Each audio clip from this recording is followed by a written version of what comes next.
जय भीम, जय भारत, जय संविधान। आज 1 अप्रैल 2026 है और बाबा साहब डॉक्टर भीमराव अम्बेडकर के द्वारा लिखी गई उनकी thesis the problem of rupees, इस थीसिस के आधार पर आज का जो दिन है 1 अप्रैल 1935 में भारत में भारतीय रिजर्व बैंक की स्थापना की गई और आज के दिन ही यानी 1 अप्रैल से लेकर 31 मार्च तक फाइनेंशियल ईयर की शुरुआत की गई। साथियों, मैं आज के इस दिन के ऊपर अपने साथियों से व पूरे भारत के नागरिकों से अनुरोध करता हूँ कि इस दिन से लेकर पूरे साल तक हमें बाबा साहब डॉक्टर भीमराव अम्बेडकर जी का द्वारा जो संविधान है उसकी चर्चा भारत के कोने कोने में करनी चाहिए। और इसके साथ मैं भारत सरकार से अपील करता हूँ कि ये जो हमारे देश का संविधान है इसकी हर स्कूलों में, चाहे वो गवर्नमेंट स्कूल हैं, प्राइवेट शिक्षा अदारे हैं, जहाँ केंद्रीय विद्यालय हैं, उनमें 6 से लेकर 12th तक एक कंपल्सरी सब्जेक्ट के रूप में इंट्रोड्यूस करनी चाहिए, ताकि वहाँ पर जो बच्चे पढ़ने वाले हैं उनको अपने अधिकारों का पता चले और इसके साथ जो उनको वोटिंग पावर दी जाती है उसका वो अपने समय पर से इस्तेमाल करें। साथियों, संविधान में भारत के सभी वर्ग के नागरिकों को समानता दी गई है, सभी को स्वतंत्रता दी गई है, सभी को न्याय का प्रावधान दिया गया है। समूह नारी जाति को बाबा साहब डॉक्टर भीमराव अम्बेडकर ने समानता का अधिकार दिया, जिससे आज वो हर पद पर वो पहुंची हुई है। आजकल बाबा साहब का एक प्रसंग जो है वो बहुत ही चर्चा में है,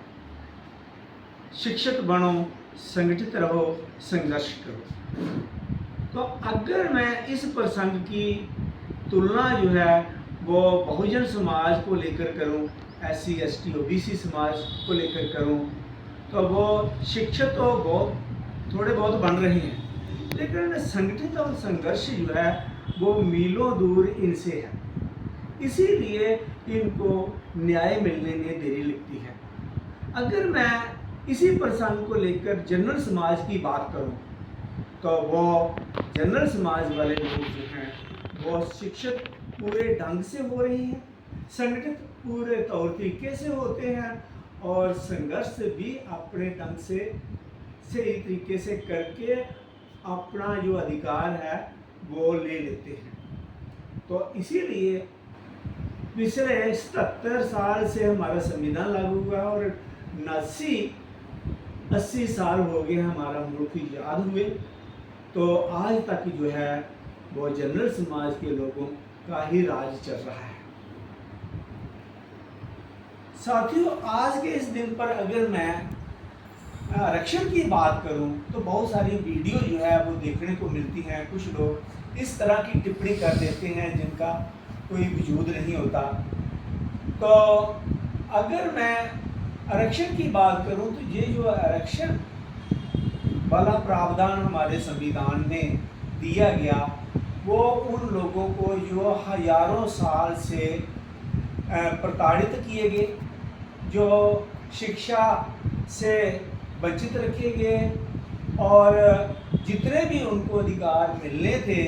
उन अधिकारों से उन लोगों को वंचित रखा गया। वो उन लोगों से नीच से नीच और गंदे से गंदा काम भी करवाया गया, लेकिन उसके बदले उनकी जो मेहनत थी वो भी नहीं मिलती थी। इवन कि वो जो बहुजन समाज था, दलित समाज था, उनको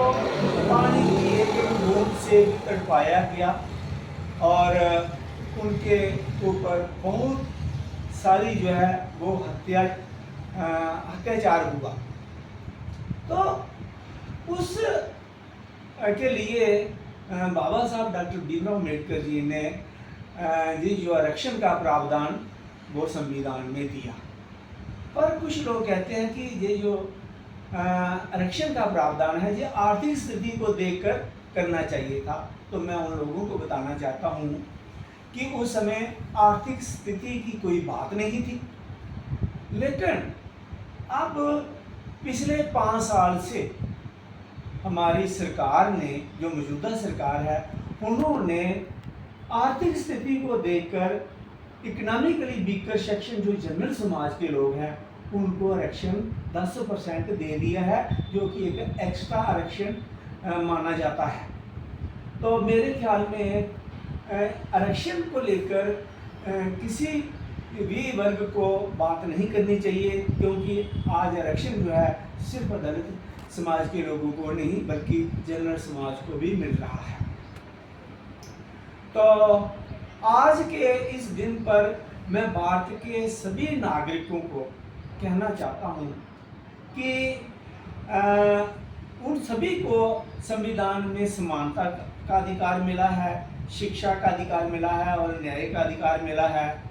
तो सभी को ये जो महीना है, जो 1 अप्रैल से लेकर 30 अप्रैल तक,